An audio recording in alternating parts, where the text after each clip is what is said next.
Oke, matur nuwun. Saya akan coba menerangkan dengan dalam waktu singkat mengenai masalah coronavirus yang sekarang mungkin sedang berjangkit di Indonesia. Sebelum kemana-mana saya akan coba menerangkan mengenai masalah coronavirusnya sendiri. Coronavirus adalah virus RNA dan ini beramplop. Kalau virus beramplop kita akan membayangkan itu seperti balon, kemudian ada spike-spike-nya di sana.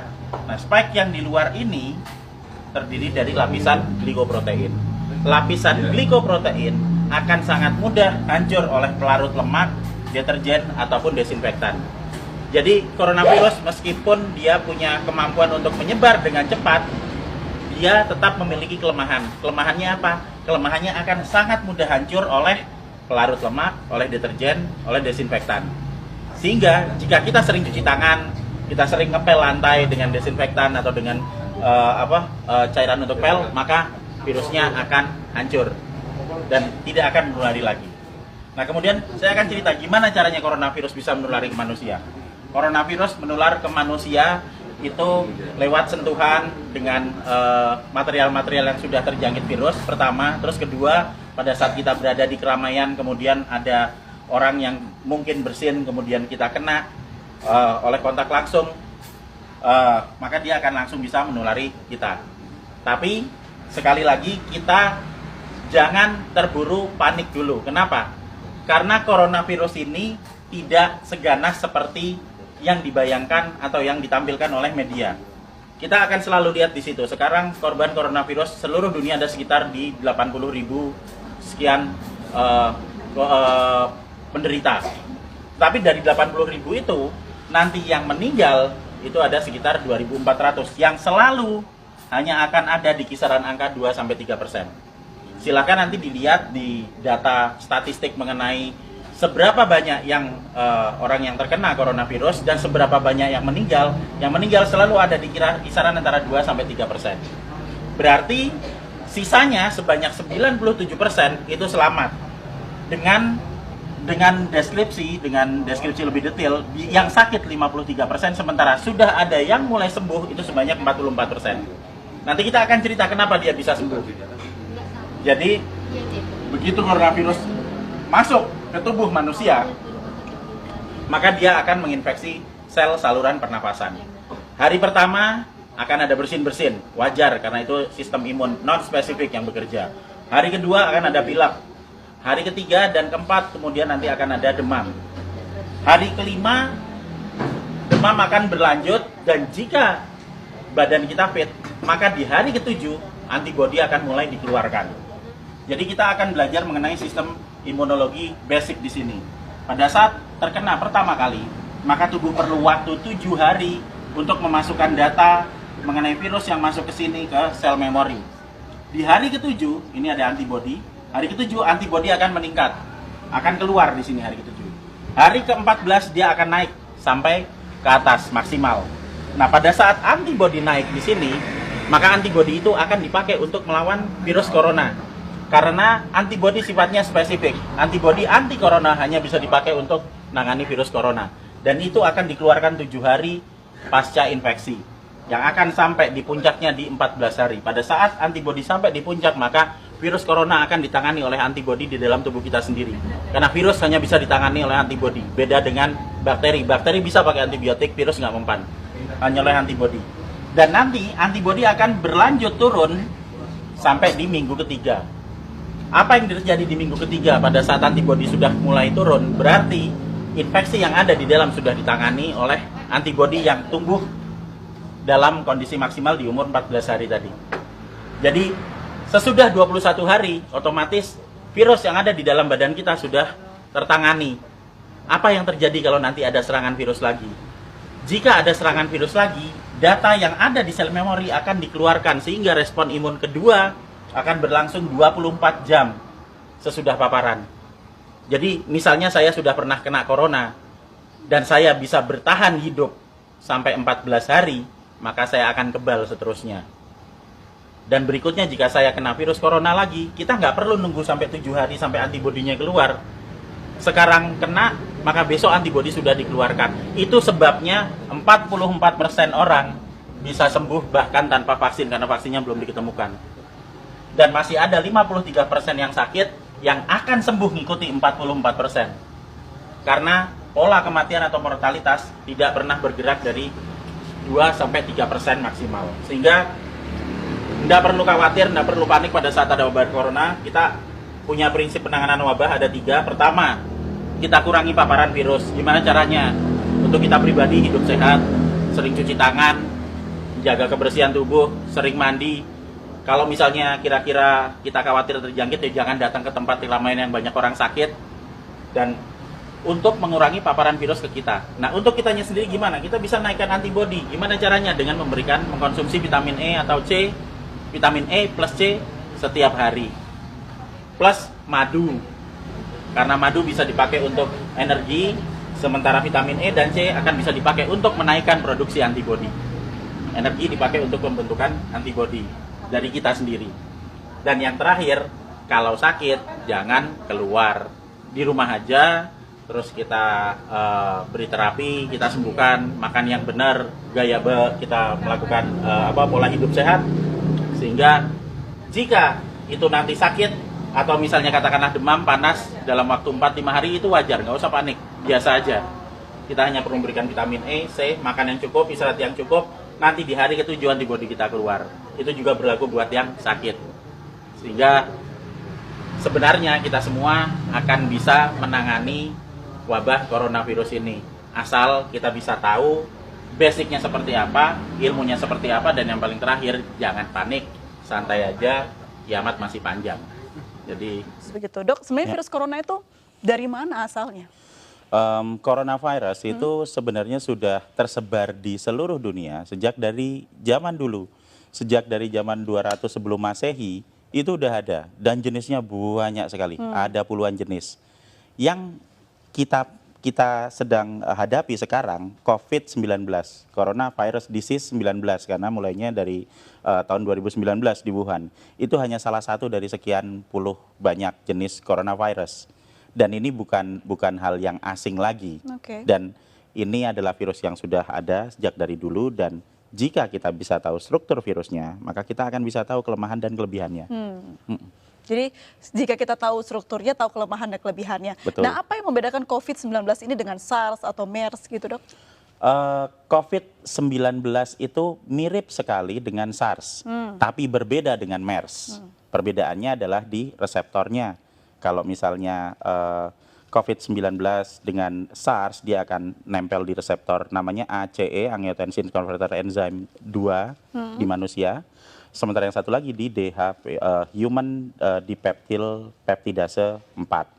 Nah, dua-duanya ada di manusia. Dua-duanya ada di manusia. Cuma perbedaannya antara SARS dengan COVID-19 adalah di sebarannya. Jadi COVID-19 ini lebih cepat menempel ke reseptor yang ada di saluran pernapasan manusia, tapi dia tingkat fatality rate-nya lebih kecil daripada SARS. Jadi kalau SARS yang kena sebarannya tidak cepat, tapi pasiennya fatality rate-nya lebih tinggi, sementara yang COVID-19 fatality rate-nya itu rendah, tapi sebarannya cepat. Gitu. Tapi ini masuk dalam DNA influenza sebenarnya ya, Dok ya? DNA? Influenza. Oh, beda, Mbak. Beda. Influenza itu beda. Influenza itu orthomyxovirus. Sama sekali berbeda dengan gejalanya coronavirus. Hampir mirip ya, Dok? Gejala hampir mirip. Baik. Ya. Tapi ini akhirnya membuat masyarakat kebingungan. Dokter, tadi yang saya katakan, benarkah virus ini bisa bertahan di udara selama 3 jam? Asumsi bahwa dia bisa bertahan di udara dan ngambang-ngambang di mana-mana selama 3 jam, itu sama sekali salah. Virus itu perlu media untuk bisa bertahan hidup ya. Karena virus itu tidak akan bisa memperbanyak diri di luar tubuh. Kalau masuk ke dalam tubuh, baru nanti bisa memperbanyak diri jadi banyak gitu. Kalau di luar dia tidak bisa, tapi dia perlu media. Nah, medianya yang paling cocok buat virus COVID-19 itu apa? Adalah di droplet. Droplet itu butiran-butiran air yang keluar pada saat ada seseorang yang terinfeksi, kemudian dia bersin dan menyembur. Nah, berarti dia hanya bisa hidup di dropletnya itu. Dan droplet itu akan menyebar dalam jarak ya sebatas radius itu aja 1-1,5 meter. Kalau dia ada di 2 meter, ya dia tidak. Itu sebabnya konsep awal kenapa kita harus memberi jarak, kenapa kontak dekat ya. iya, supaya kalau misalnya ada yang sakit terus kemudian bersin tidak nular ke orang yang di dekatnya, kan Oke. gitu. Nah, yang lain lagi kalau kita mau supaya lebih aman lagi, nah yang sakit ya sebaiknya nggak usah Kemana-mana main-main ya? keluar, di rumah saja, terus minum vitamin, disehatkan, nanti kalau udah sembuh baru keluar. Kenapa? Oke. Supaya bisa meningkatkan kekebalannya di rumah dan juga tidak membahayakan orang lain. Baik, Ya. soal penularan virus ini, itu apa saja yang bisa ditularkan dalam arti apakah kita ketika kena virus di tangan lalu memegang mata, hidung atau rambut begitu dok? Sekali lagi, virus selalu butuh media untuk bertahan hidup. Semakin dingin, semakin basah, makin gelap, dia bisa bertahan hidup semakin lama. Di droplet itu basah. Nah, kalau misalnya katakanlah saya ada di dekat sini kemudian saya bersin misalnya. Oke. Saya bersin. Nah, droplet yang ada di situ kalau misalnya nanti kena di baju, nah dia akan bertahan juga di baju lama. Nempel. Iya, lah terus pas pada saat kita buka baju terus nanti kena hidung kita ya akan masuk ke dalam. Tapi seberapa lama dia bisa bertahan di situ tergantung kondisi lingkungan. Semakin terang, semakin kering, semakin panas, dia juga nggak akan bisa Nggak bertahan tahan hidup ya? lama. Jadi sebenarnya virus ini punya kelemahan banyak sekali. Jadi dia hanya bisa bertahan di droplet. Kalau misalnya ada yang bilang, misalnya kan kalau misalnya dia ditaruh di meja yang dingin gitu, bertahan 9 hari. Oke. Ada yang hoax penelitian seperti itu. Itu hoax ya dok? Menurut saya hoax. Kenapa? Nah, kalau dia hanya bisa bertahan di dalam droplet. Di dalam droplet itu kalau misalnya dia kondisinya tidak sesuai dengan dia dan terjadi penguapan, kan jadi kering, dia nggak bisa bertahan lama. Jadi droplet ini sesuatu yang cair begitu ya dok ya? Cair, iya. Itu loh, Lendir, lendir ya? tetesan itu, Lendir, tetesan lendir atau cairan yang ada di situ. Dan kalau misalnya kita bersin di satu lokasi, atau di meja misalnya, kemudian kita langsung dibersihkan dengan desinfektan, dibersihkan dengan sabun, dibersihkan dengan pembersih lantai atau apa, itu dilap gitu dalam waktu 3 menit sudah hancur.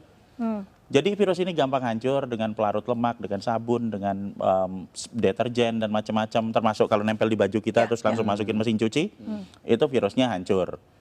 Kelemahannya seperti itu. Nah, kelebihannya nyebarnya cepat. Jadi sebenarnya kita bisa tahu kelemahan dan kekuatan virusnya dengan jelas supaya kita bisa ngatasi. Kita harus tahu dulu kalau kita mau bertempur, kita kan harus tahu dulu Ya, musuhnya. betul. Ya, Kalau siapa ya? kita tidak tahu musuh kita apa, yang terjadi apa? Kita cuma ketakutan aja. Iya. Oke. Wah, nanti kena, saya sekarang kena, besok mati, ya enggak lah. Kalau dari segi virusnya atau ya faktor dia bisa tumbuh begitu, apakah benda yang dia hinggapi begitu ya dok ya itu mempengaruhi juga si virus ini bertahan hidup begitu seperti di plastik berbeda dengan di kayu mungkin? Iya, semakin dingin dia bisa bertahan hidup semakin lama. Tapi permasalahannya di sini adalah bukan seberapa lama dia bisa ada di situ, seberapa ingin kita dia hidup. Oke. Seberapa kita ingin supaya virus itu tetap hidup. Kalau kita pengen virus itu cepat mati supaya nggak nular, ya kalau misalnya kita tahu mejanya kotor ya dibersihin aja. Iya. Disemprot dibersihin. Ada yang bersihin misalnya ya cepat-cepat disemprot dibersihin.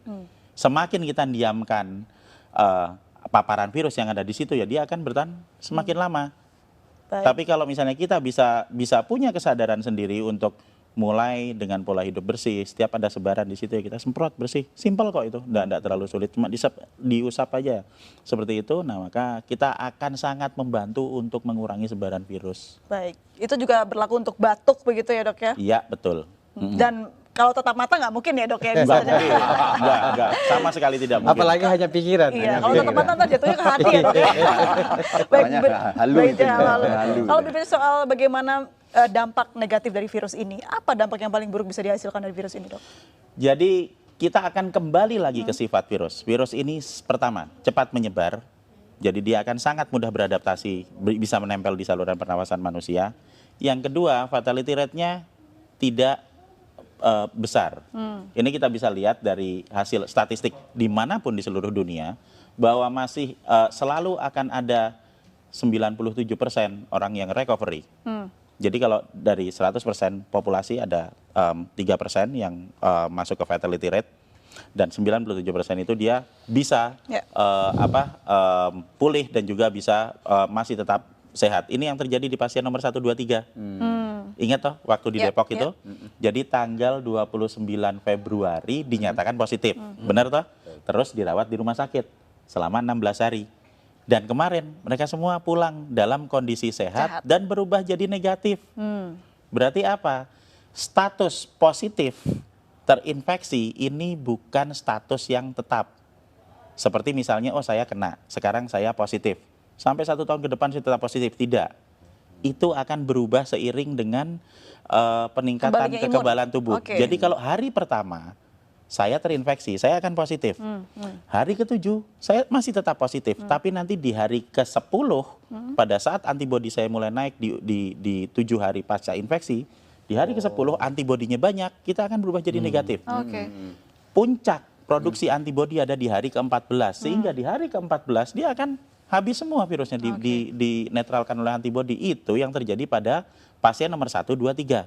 Jadi supaya kita bisa menginduksi pikiran-pikiran positif dan optimistik yang ada di rakyat, kita harus belajar juga melihat kok ada pasien nomor Yang 1, sembuh 2, begitu 3 ya. sembuh, ini kan udah ada buktinya. Menariknya tadi juga sempat di program di Iya. tayangan kita begitu, pasien 03 ini ternyata tidak ada gejala yang terlalu parah begitu dok, hanya batuk sedikit saja Ya. dan treatmentnya pun hanya diberikan vitamin dan juga obat batuk oleh Betul sekali. dokter. Iya. Nah, kenapa virus ini bisa tidak semua orang terkena paru-paru dok? Nah, jadi kalau kita mau melihat keganasan virusnya, itu kita jangan melihat kita harus kembali ke struktur virusnya ya. Struktur virusnya lagi, sifat virusnya. Virus ini bentuknya tetap, dia akan menyerang ke semua manusia. Oke. Dia tidak berubah. Yang menyebabkan terjadinya perbedaan adalah di manusianya. Ada manusia yang sehat, yang memiliki saluran pernapasan yang sehat, sehingga pada saat terinfeksi, yang akan keluar adalah batuk, ya kan? Kemudian nanti bersin, pilek, kemudian dia demam, sampai paling 5 hari. Dan kemudian di hari ke-7 dia akan mengalami recovery. Oke. Dan di hari ke-14 dia full sembuh, persis seperti pasien nomor 1, 2, 3. Tapi untuk orang-orang yang berada di dalam grup dengan resiko tinggi, misalnya yang udah berusia lanjut. Oke. Kalau orang usianya lanjut, kemudian dia nanti akan memiliki pengurangan dalam hal produksi antibodi karena usianya Ini udah lanjut. usia berapa tahun ke atas dok? 60 tahun? Di statistik itu dia ada di usia antara 70, 80. Itu di statistik datanya. Terus yang kedua, manusia dengan komplikasi penyakit, diabetik misalnya, atau hipertensi, atau stroke, gitu kan. Dan yang ketiga adalah manusia yang memiliki riwayat gangguan pernapasan. Oke. Misalnya TBC, misalnya bronkopneumonia, bisa jadi juga asma. Maksudnya adalah saluran pernapasannya sudah mengalami kerusakan Oke. sebelum ditempeli virus, sehingga pada saat ketempelan Lebih gampang, COVID-19 akan lebih parah.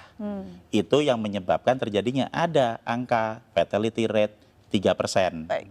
Nah, jika kita akan fokus ke 3% ini, berarti kita akan berbicara mengenai grup dengan resiko tinggi, sehingga yang seharusnya lebih diperhatikan adalah yang di grup dengan resiko tinggi ini untuk dapat prioritas ke rumah sakit. Kenapa? Supaya rumah sakitnya nggak penuh, dokternya nggak repot. Jadi nggak ada yang baru pertama kali kena sekarang baru demam sebentar terus waduh besok saya mati langsung ke dokter. Nggak seperti itu. Kita mendahulukan grup dengan resiko tinggi sehingga tidak semuanya harus masuk rumah sakit. Nah, kita harus memberikan edukasi gimana caranya supaya kita bisa melawan virusnya yang ada di luar tubuh, meningkatkan antibodi yang ada di dalam tubuh secara mandiri, supaya kita semua nanti bisa mengatasi virusnya. Pertanyaannya, ketika seorang yang pasien positif sudah sembuh begitu, Ya. akankah dia bisa positif kembali? Ya, Bisa? bisa. Jadi kita berbicara mengenai masalah sebaran virus. Oke. Jadi satu hal yang harus kita pahami dulu, ini imunologi basic adalah bahwa kalau saya pernah kena virus, misalnya saya pernah kena virus COVID-19, nah tubuh saya akan punya data tentang virus ini. Sehingga pada saat nanti saya kena lagi, saya akan kebal. Pertama kali kena, antibodi saya akan keluar dalam waktu 7 hari. Untuk yang infeksi pertama. Tapi nanti begitu infeksi kedua saya kena lagi, itu nggak usah nunggu 7 hari karena sudah ada datanya di sel memori. saya akan mengeluarkan dalam waktu 24 jam, sehari langsung kebal. Ini prinsip dasar kenapa kita semua harus divaksin. Oke. Jadi kita kasih virusnya dulu, dikenalin, supaya nanti kalau ada lagi, antibodi kita bisa keluar lebih cepat dan lebih banyak. Nah, jadi kalau misalnya saya sudah pernah kena, kemudian saya sembuh dalam waktu 14 hari, saya keluar ke kerumunan. Dan di kerumunan ini ada orang yang sakit, kemudian saya kena lagi. Apakah saya bisa kena? Jawabannya ya, pasti iya. Kalau diambil sampel, apakah itu akan jadi positif? Ya, benar jadi positif. Tapi apakah infeksi kedua itu akan membuat saya sakit? Tidak. Oh, Karena saya sudah punya antibodi. Dan kalau yang pertama tadi, mungkin kita ingat hari pertama positif. Nanti hari ke-7 masih positif. Hari ke-10 bisa jadi negatif. Yang pertama, infeksi pertama. Kalau sudah saya kena lagi, hari pertama positif, nanti hari ketiga bisa positif, hari keempat sudah negatif. Karena antibodinya sudah keluar. Jadi orang yang kena corona ini sudah positif berarti punya antibodi yang besar ya Iya. dok ya ketika sudah sembuh tapi. Betul. Dan dengan memberikan vitamin E dan vitamin C, kita Oke. bisa memproduksi antibodi 2 sampai 3 kali lipat lebih banyak daripada normal. Berarti virus ini tidak menyerang paru-parunya dong? Menyerang mana virusnya? Virus ini akan menyerang saluran pernafasan. Saluran pernafasan. Virus ini akan menyerang bisa ada di daerah trakea sampai ke bronchus, bronchioli sampai ke alveoli. Oke. Tapi dia hanya akan menyebabkan kegagalan bernafas untuk orang-orang yang berada di dalam grup dengan resiko tinggi, yang saluran pernafasannya sudah rusak. Lebih dulu seperti yang pasien nomor berapa itu? 25 atau 27 itu. Ya, yang meninggal. Iya kan? Dia kena ada data di situ dia kena pneumonia kronis gitu, sudah lama. Nah, berarti kan saluran pernafasannya itu kan sudah rusak. Kemudian ketempelan virus sehingga sel-sel yang ada di saluran pernafasannya dia mengalami kerusakan dan dia mengakibatkan terjadinya kegagalan untuk bernafas sehingga kemudian meninggal. Oke. Tapi untuk yang orang-orang normal biasanya dan orang-orang yang sehat, dan saya yakin Pak Bima Arya itu dalam kondisi sehat, maka yang terjadi paling banter yaitu nanti akan ada flu sedikit, batuk, kemudian demam. Dan saya yakin dalam waktu 1 minggu dari sekarang itu nanti Pak Bima Arya sembuh kok. Oke. Jadi kita bisa Dan bahkan punya imunnya lebih hebat dibandingkan yang lain Iya ya. betul. Dan kita ini adalah satu contoh yang baik bahwa kita punya pasien nomor 1, 2, dan 3 yang sembuh. Kita punya public figure yang dengan keterbukaannya bisa menyatakan bahwa oke, saya positif. Dan kita akan punya contoh bahwa nanti 1 minggu lagi dia akan berada dalam kondisi yang lebih baik. Oke. Dan ini yang optimisme ini yang harus digalakan. Jadi jumlah penderita positif yang semakin membaik dan yang sembuh semakin banyak.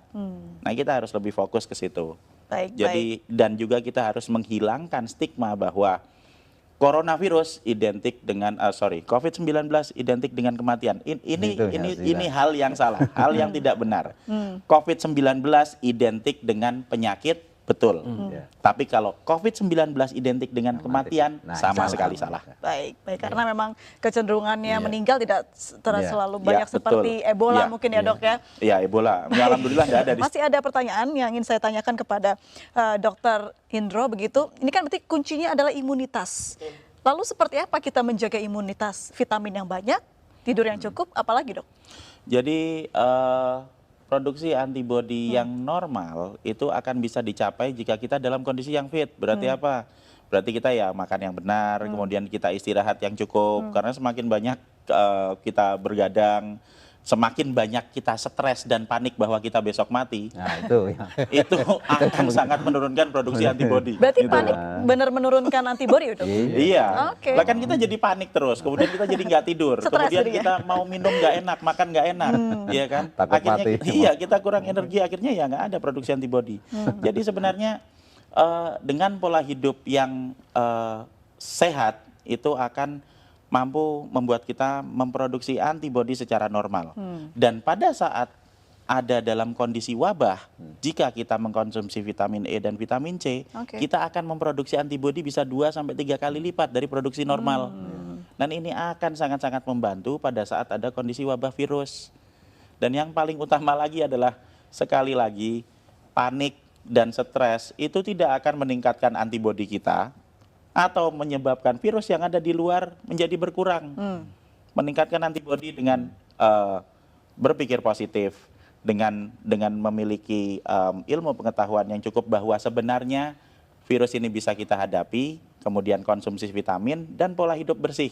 Oke. Membunuh virus di luar tubuh dengan pola hidup bersih, meningkatkan antibodi di dalam tubuh untuk mengatasi virusnya.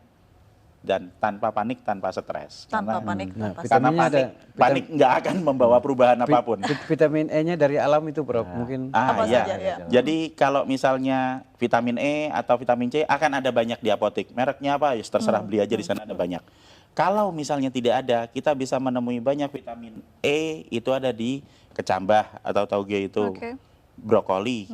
Kemudian ada di daun kelor, itu vitamin E-nya cukup banyak. Sementara vitamin C ya biasa ada di jeruk, ada di tomat, bahkan cabai itu vitamin C-nya cukup tinggi. Jadi jika kita bisa membeli yang dari apotek yang sudah diekstrak itu ya alhamdulillah. Kalau tidak bisa, apa yang ada di alam bisa kita pakai untuk meningkatkan kekebalan kita. Semua orang, semua penduduk bisa meningkatkan produksi antibodi dan semua orang berhak untuk hidup sehat. Kalau obat tradisional yang sudah banyak dibuat masyarakat sampai harga jahe naik, begitu Dok, apakah itu bisa untuk mengebalkan daya tahan tubuh? Jadi yang jamu, kemudian yang empon-empon dan temulawak itu bisa dipakai untuk meningkatkan stamina tubuh kita. Stamina. Ya, jadi kalau stamina tubuh kita lebih fit, kemudian Waduh, kita ya. bisa lebih sehat, produksi antibodinya akan lebih bagus, tapi tidak secara langsung berpengaruh terhadap virus atau berpengaruh terhadap peningkatan antibodi. Ya. Kalau mau yang langsung berpengaruh terhadap peningkatan antibodi, ya ditambah vitamin. Jadi vitamin E, vitamin C bagus. Vitamin E, vitamin C sambil minum jamu itu tambah bagus lagi. Oke. Iya. Baik, kalau dilihat dari ya mungkin ciri-ciri virusnya, bisa bertahan lama di cuaca apa ini Dok? Apakah cuaca Indonesia yang mulai memasuki musim kemarau bisa membantu gitu? Oke, hampir sebagian besar kuman itu senang dengan tempat dengan 3 syarat, gelap, basah, dan dingin. Semakin basah, semakin gelap, semakin dingin, itu dia akan bisa bertahan hidup semakin lama di situ. Oke. Jadi kita harus menyesuaikan dengan kebutuhan virusnya. Kalau kita ingin virus itu tidak ada di lokasi kita, ya kita bikin tempatnya yang terang, yang panas, ya kan, kemudian yang kering. 3 syarat itu terpenuhi, virus itu akan lebih cepat hancur. Kira-kira berapa bulan virus ini akan berlalu? Perkiraan saya, mungkin kita belajar melihat dari Wuhan. Wuhan dia mulai 2019 berarti Desember, Januari, Februari, Maret, dia 3 bulan. Berarti ya mungkin kita akan paling lama 3 bulan. Tapi dengan kondisi di negara kita yang tropis, sinar ultravioletnya banyak, Ya. mungkin kita bisa jadi lebih cepat dan akan lebih cepat lagi kalau semua masyarakat mau bersama-sama memulai pola hidup bersih. Ya, ini kuncinya ya. Iya, karena virus itu kan dia akan hidup di lingkungan, bukan cuma di dalam tubuh kita doang, ada yang di dalam tubuh, ada yang di luar tubuh. Kalau semua orang, semua rakyat kita mulai pola hidup bersih, mulai bersihin tangan, mulai untuk menjaga jarak. Kalau kita tahu resikonya, orang yang sakit ya jangan keluar, di rumah aja dulu. Kemudian kita sering bersih-bersih rumah, sering ngepel rumah. Kalau kita pulang ada baju, langsung masukin cucian. Itu akan mempercepat pemulihan negara kita. Jadi kita tidak bisa bekerja sendiri, kita harus bekerja bersama-sama. Baik. Supaya apa? Supaya nanti wabah ini bisa cepat selesai dan semua orang bisa cepat sembuh. Baik. Dan sesudah itu nanti mungkin 3-4 minggu lagi kita bisa ketawa Baik. bersama-sama. Berarti tingkatkan imunitas dan jaga pola bersih hidup sehat begitu ya Dok Iya. ya.